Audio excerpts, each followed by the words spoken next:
Olá, estamos iniciando o programa Realidade, Direitos Humanos e Cidadania, o seu espaço privilegiado de críticas e debates sobre grandes temas sociais.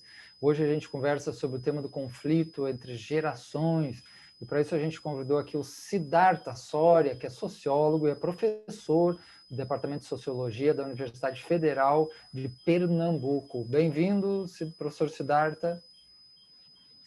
Olá, Marcelo, obrigado pelo convite, satisfação estar aqui para poder bater um papo aí.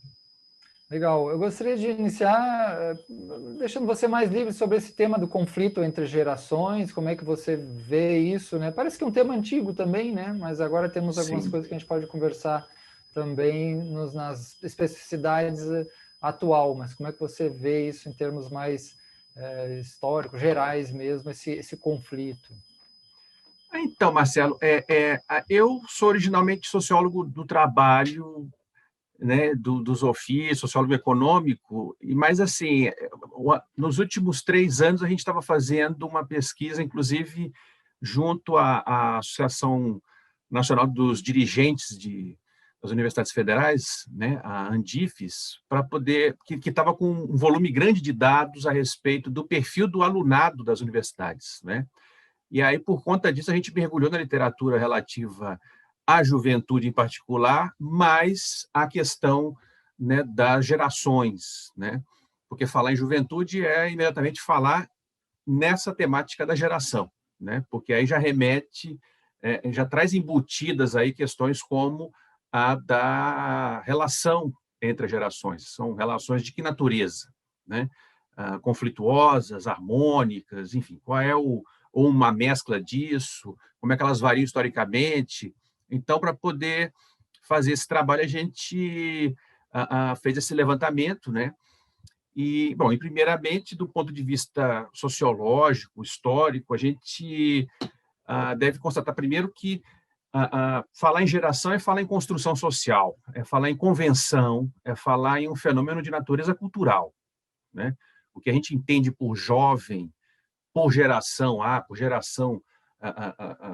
enfim, temos aqueles termos, inclusive, geração Coca-Cola, geração Millennial, geração Z, enfim. Tudo isso é fruto de construção, de convenção, e de colocação e de estabelecimento de relações de identidade. Então, as pessoas, enfim, os estudiosos do assunto, do tema das gerações, começam analisando, por exemplo, a questão dos jovens, mas evidentemente que não se resume a isso. A gente poderia falar da perspectiva geracional, analisando, por exemplo, a questão das gerações mais velhas. Se for pegar, por exemplo, questões, se você for pegar essa relação entre gerações, pensando no pós-vida produtiva, por assim dizer, falando das gerações mais velhas, que aí, depois de um certo tempo, reúnem tempo para poder se dedicar a outras atividades e não precisarem mais trabalhar, terem que viver do trabalho, aí teria a questão da aposentadoria, previdência, como é que funcionaria ainda o mecanismo, as relações entre as gerações. Então, quer dizer que tem uma série de aspectos aí que são abarcados pela temática da geração. Mas uma primeira, enfim, colocação que a gente poderia fazer é a da geração como construção social. Falar em jovem é falar numa construção, numa caracterização que obedece a certos critérios culturais, políticos, ideológicos, relativos ao modo como certos grupos ou sociedades vão se referindo a uma parte, pelo menos, da sua população. Então, é o jovem, é o adulto, é o idoso, é o infante.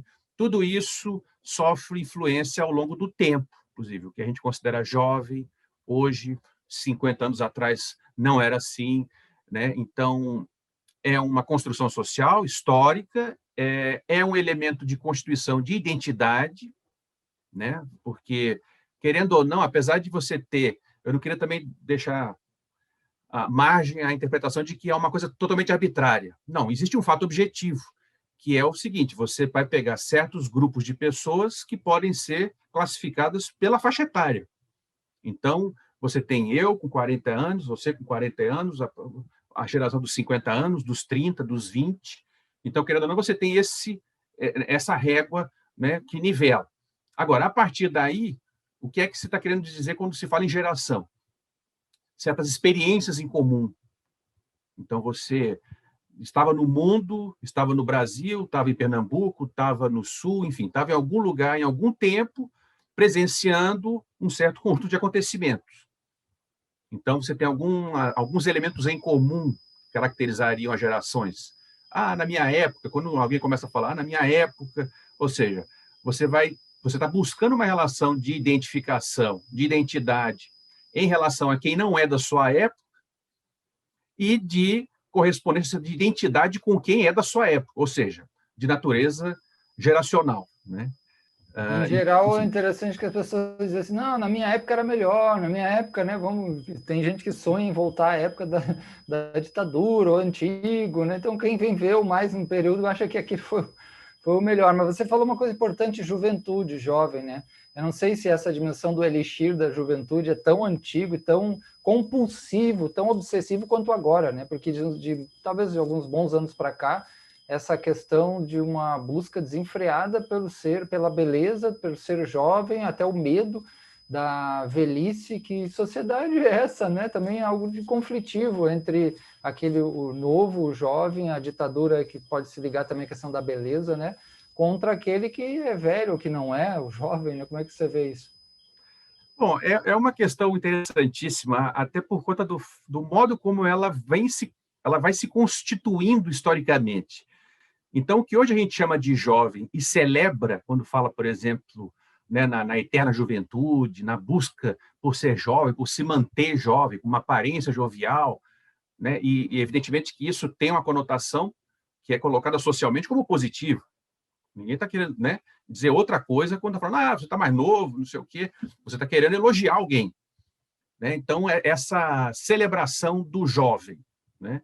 A juventude, né, no passado, se a gente fosse voltar alguns séculos atrás, nem caracterizar, as pessoas nem caracterizavam o jovem como jovem. O jovem era um adulto em miniatura, era um adulto em formação. Se você for na Idade Média, você não ia ter roupas próprias para crianças, por exemplo. Você ia ter roupas de adultos feitas sob medida para crianças, mas não tinha uma estética da infância ou uma estética da adolescência, da juventude. Isso vem com o tempo.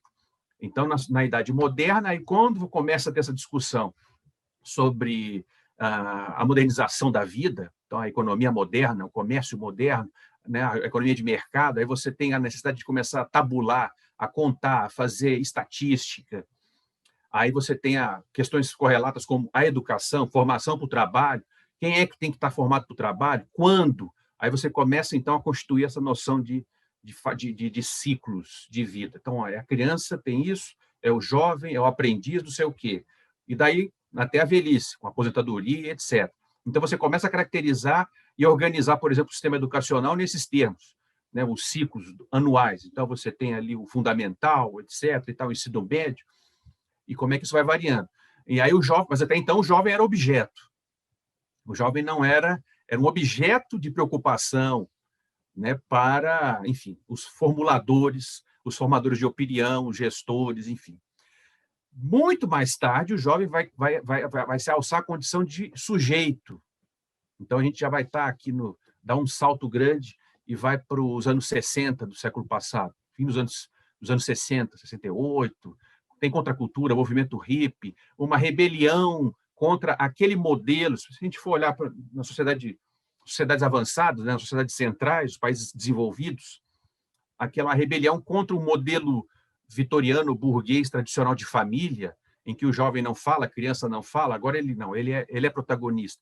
Daí para frente você tem uma revolução nesses termos, uma revolução geracional, a celebração da juventude nos filmes, na música, nas artes. Então isso muda de figura. O jovem agora ele não é mais objeto, ele é sujeito. E depois de ser sujeito, ele vira protagonista. e de protagonista, uma vez que mingua essa onda rebelde, ou ela é apropriada pela lógica do mercado e vira um produto a ser comercializado, aí a gente chega na indústria da juventude, né? Da estética do jovem, associando o jovem ao belo, ao bom, ao melhor, ao superior, enfim, àquilo que todo mundo deve almejar. Então, você deve fugir da velhice, você deve fugir, né, da obsolescência. Aí você já vai associando a esses termos com as faixas etárias mais avançadas. Não, é cabelo branco, não, tem que pintar cabelo, tem que puxar a pele, tem que fazer isso, tem que fazer aquilo, tem que se manter na academia. E isso bate, inclusive, de modo variado entre jovens homens e mulheres, né? Com a mulher, então, numa sociedade machista, a geração, aí você tem aí um efeito dobrado, né? A Mary Del Priore, inclusive, comenta sobre isso, essa ditadura da beleza, mas que, no modo geral, se a gente for considerar no aspecto geracional, acaba pegando todo mundo, né? Não é por acaso que você vê político, vê homem público, que já está numa idade mais avançada, mas você nota que pinta o cabelo, que fez isso, fez aquilo. Ok, os sinais, eles indicam aquilo que é importante na vida daquela pessoa, né? Então, é importante ter ou se referenciar a si mesmo como alguém que não é um velho, né? É um jovem. E Certo, por aí vai. importante tema. E sobre conflitos propriamente, o que você vê mais assim como os conflitos mais comuns, né? Pelo que parece, do que algumas dimensões mais psicológicas, aquela velha reclamação do desafio da rebeldia do novo e o conservadorismo do antigo, mas às vezes não é bem assim, né? Como é que você vê isso? Pois é, o conflito das gerações era algo que vai se constituindo conforme vai se constituindo a noção de geração, né? Se antes você não fazia sentido você categorizar as pessoas por geração, não havia, né, por assim dizer, um conflito, sociologicamente falando, politicamente falando, ou algo abertamente colocado, né? À medida que você vai começando a visualizar, classificar as pessoas em termos geracionais, etários, etc., aí você tem também a colocação de, não, então eu estou agrupando grupos de pessoas aqui, por geração A, B e C, sem considerar os outros cortes, corte de raça, corte socioeconômico, corte de gênero, sexualidade, e aí isso tornaria tudo mais complexo ainda, e é mais complexo. O fato é que você também tem essa questão das características típicas, né, das gerações, né? Aí entra para a conversa, além de cientistas sociais, né, os profissionais da biologia, da psicologia, da psiquiatria, né, da filosofia. Quer dizer, então você tem uma discussão, uma reflexão a respeito do que é o humano e de quais são as fases, os ciclos de vida, qual é o ciclo de vida do humano, quais são as fases do humano e o que se espera de humano. Então, para além da gente também ficar nessa questão de dizer que é tudo uma construção, alguns fatores parecem recorrentes, né? Por exemplo, na juventude, é óbvio que não é descrever de modo desfavorável a juventude quando você chama atenção para a pouca experiência de vida ou em relação a alguma coisa relativamente ou comparativamente a pessoas mais velhas. É um fato óbvio, né? Por uma questão de tempo ou de falta de tempo, né? Por outro lado, né, a energia, né, a vivacidade, né, é uma questão que também tem a ver com hormônios, com desenvolvimento do corpo, com desenvolvimento que tem aí fatores biológicos que estão envolvidos. Também é um fato que a gente não pode discutir ou questionar. A gente pode discutir os termos e o alcance dos efeitos disso, mas não que isso não seja um fato, né? Então, a noção de jovem como tendo vivacidade, energia, ao mesmo tempo pouca experiência, não está longe do razoável. São juízos que podemos considerar razoáveis, né? E, a partir daí, você tem as rusgas. A geração mais velha tem mais experiência e menos energia relativamente à geração anterior. E aí, então, você tem o fenômeno das relações, a interação intergeracional, né? Uns vão passando conhecimento para os outros. Os professores normalmente são mais velhos que o alunado, professores e professoras, pais e filhos, enfim, todo tipo de relação aí em que você tem esse corte aí de idade, né? Ah, pois não. Ok, vamos fazer um pequeno Sim. intervalo. Está bem interessante o nosso tema aqui com Siddhartha Soria sobre esse tema das gerações. Nós voltamos já já.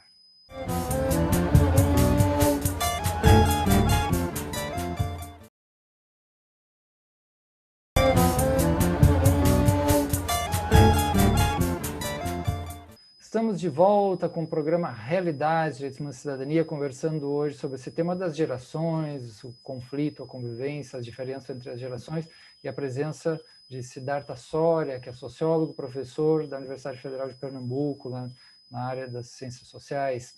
Eu gostaria de perguntar para eles esse ponto bastante importante dessas modificações dos últimos anos, que parece ser bastante forte, que é o papel da internet, né, e toda essa dimensão da virtualidade, né, da imagem e das redes sociais, e também como é que isso também afeta esse processo, a relação intergeracional. Eu até sobre isso lembro algumas pessoas dizendo, poxa, meu filho ele tem 3, 4 anos, já eu peço ajuda para ele para acessar o celular, não sei do que, e eu fico muito assustado, porque eu também já vi algumas coisas sobre a relação entre o uso excessivo de redes sociais e um emburrecimento, a dimensão de afetar a saúde mental das pessoas, mas esse é um outro tema. Mas agora vamos passar a palavra para o professor, falar um pouco sobre essa dimensão aí do papel das redes sociais, no comportamento das pessoas, mas eu acho que também trazer o que já estava colocando antes do nosso intervalo. Bom, Marcelo, você está me ouvindo bem, não? Porque eu tinha visto, parece que uma oscilação na rede. Ok. Então, essa questão do papel das tecnologias, né, de comunicação,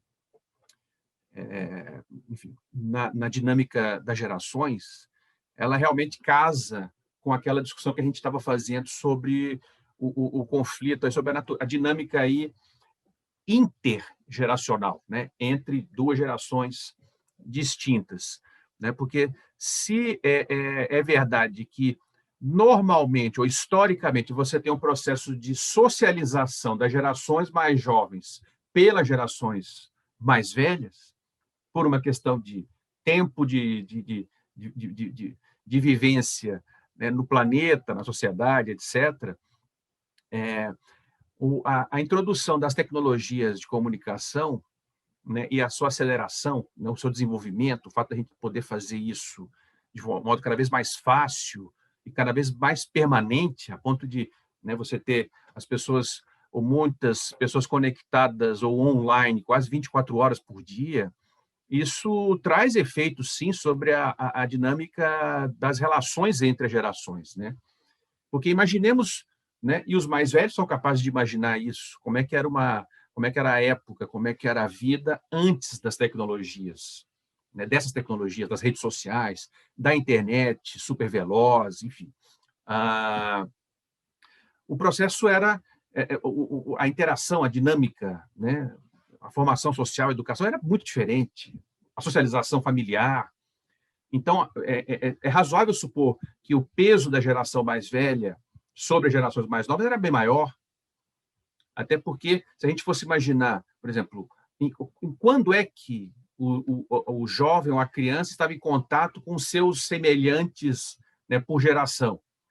Em um período restrito do dia, né, que é o momento da escola, ou quando está brincando com os amigos, enfim. Né, fora daquilo, você não tinha interação. Então, o peso relativo, a presença, melhor dizendo, das gerações mais maduras era maior, com efeitos evidentes sobre o modo como os jovens, as crianças e os jovens iam sendo formados, socializados e interagindo com os mais velhos. Né? Uma vez que você tem a introdução e o desenvolvimento acelerado das redes sociais, da internet e da possibilidade de a gente estar o tempo todo online, e eu acredito que, inclusive, não haja ainda estudos em número razoável que mensurem esse impacto, porque deve ter um impacto sobre o modo como o jovem vê a si mesmo, como é que ele vê o outro. Né? Uma vez que agora a gente está diante da situação potencial, embora objetiva, na qual ele tem contato quase ou praticamente permanente com os seus pares geracionais o tempo todo. E não apenas quando está na escola. Agora ele está na escola, está lá, está fora da escola, mas está no grupo de WhatsApp, está no Instagram, está no Discord, está no Twitter, enfim. Então, você tem esses fóruns em que eles ficam reunidos permanentemente, conversando permanentemente, trocando experiências. Qual é a natureza dessas experiências? Em que medida elas substituem ou se combinam com as experiências passadas pelas outras gerações, as gerações mais maduras para eles. Então, evidentemente que você está diante de um fenômeno novo, né, uma vez que não tem precedentes na história da humanidade, uma coisa desse tipo. Né? Do que eu estou falando? De uma situação na qual o jovem ele tem convivência muito mais intensa no tempo e no espaço com seus iguais, com seus pares geracionais. Até que medida isso substitui a convivência com, por exemplo, pais, com os mais velhos, com professores, enfim, com quaisquer outros tipos qualquer outras referências pessoais, profissionais que, né, estejam em outra geração. Então, isso é uma questão, né? Porque isso vai ter um impacto sobre o modo como ele vai se desenvolver, né? E vai mudar também a dinâmica da relação entre pais e filhos, entre jovens e não jovens, né? Mas isso eu acredito que ainda está por ser melhor compreendido, esse fenômeno. Primeiro, uma vez que ele seja constatado, né? Eu estou colocando aqui na forma de uma hipótese, mas eu acho bastante razoável supor que, enfim, e eu acredito que a gente não precisa ir muito longe para poder identificar experiências do tipo. Se a gente for pegar colegas nossos, nós mesmos que temos filhos e já vemos os filhos, como você colocou, né, já familiarizados com as tecnologias, né, desde que nascem praticamente, quanto mais, né, jovem é a pessoa, mais tempo de convívio ela tem com a idade mais precoce com a tecnologia, né? E, enfim, né, isso tem um papel.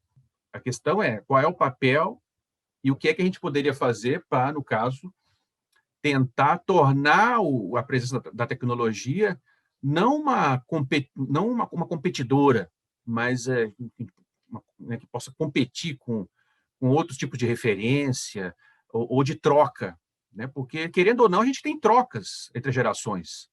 Os mais velhos aprendem com os mais jovens e vice-versa, né? Até por conta do fato, né?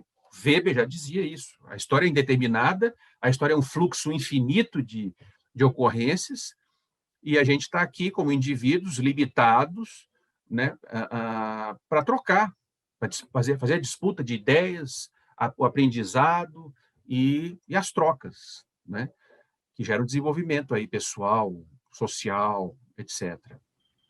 Legal. É isso. Beleza, professor Siddhartha. Lembrando, já falando em rede social, lembrando do nosso Instagram do programa Realidades, né, que é Realidades TVU, né, Realidades TVU, TV Universitária.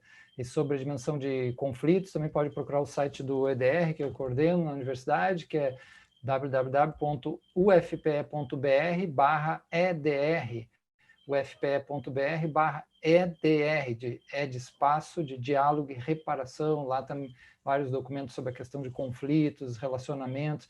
E esse é o ponto também que eu gostaria de trazer, antes de encerrar aqui com o professor, porque ele fala da questão do tempo, da internet, do mundo virtual. Será que isso não retirou bastante esse espaço de convivência e diálogo, que é uma das ferramentas mais fundamentais para lidar com conflitos? A própria convivência familiar, convivência mais real também, né, própria, presencial, e a própria dimensão do diálogo propriamente dito, né, que às vezes também é desafiador, o desafio da própria realidade. Como é que ele vê isso? Bom, antes eu deveria considerar, ou chamar para a conversa, a seguinte consideração. Todos nós, temos uma tendência de idealizar aquilo que nos é familiar, né? O Anthony Giddens falava em segurança ontológica. Nós buscamos aquilo que nos é caro, e o que nos é caro é aquilo com o qual a gente não se sente bem. É o local, a experiência, o ambiente no qual a gente se sente seguro. Daí ele fala em segurança ontológica. Então, a gente tem que lutar assim contra nós como cientistas, né? Com essa propensão a dizer, mas já trazendo embutidos alguns juízos do tipo, mas a gente está perdendo o quê? Está perdendo em relação à experiência que a gente tem do modo como a gente viveu, né? Então, o contato com, né, o contato ao vivo, enfim, né? Então, talvez a gente pudesse enfrentar essa questão dos seguintes termos: as tecnologias, né, enfim, as redes sociais, a internet, enfim, todo esse ambiente virtual, ele é um ambiente também de trocas, de diálogo, enfim, de bate-papo, de convivência, ainda que de um modo evidentemente exótico para quem, como nós, por exemplo, somos de outra época, e para nós é uma novidade em termos relativos, mas para quem já nasceu nesse mundo, ele está muito mais naturalizado, e esse mundo representa para eles uma importância que nós não temos como experienciar, né? Uma vez que para nós, é um acessório, o que para eles é central, né? Então, a gente tem que tentar fazer um esforço no sentido de compreender a importância disso para eles, para, a seguir, tentar enfrentar questões do tipo: eles estão perdendo, eles poderiam ganhar mais, em relação ao quê? Experiência, amadurecimento, conhecimento, equilíbrio, senso crítico, esse tipo de coisa, né? Então, nesse sentido, eu diria que as redes, enfim, o ambiente virtual, ele é um espaço de trocas, e a gente, por exemplo, a gente está aqui num ambiente desses, né? E a gente também tem uns Twitter aqui, não sei o quê, e a gente é capaz de já ter umas amostras disso. O pessoal fica lá batendo papo, quebrando pau, né? Trocando, se ofendendo, né? Há quem fale que o mundo virtual é uma extensão do mundo real, inclusive em relação aos perigos dele, né? E os cuidados se fazem necessários, a regulamentação, a disciplinarização, a organização disso para que todos ganhemos, né, com isso, né? Então, eu colocaria esses termos: há trocas, há debate, há diálogo, há agressão, há tudo, como tinha no mundo real, né? Só que, evidentemente, tem diferenças, né? Porque a presença física, ela inspira um constrangimento que muitas vezes você não encontra quando está no ambiente virtual. Então, as pessoas ficam mais desinibidas, mais valentes, ou mais, enfim. Esse é um ponto Isso tudo importante, tem que né? ser considerado. Infelizmente, chegamos ao final do nosso tempo, está muito bom a nossa conversa sobre o importante tema de conflitos de gerações. Vamos agradecer muito a presença do professor Siddhartha Soria, sociólogo e professor da Universidade Federal de Pernambuco, conversando com a gente sobre esse tema importante, né, que é o conflito e as relações das gerações. Obrigado, professor, obrigado a todos e até a próxima.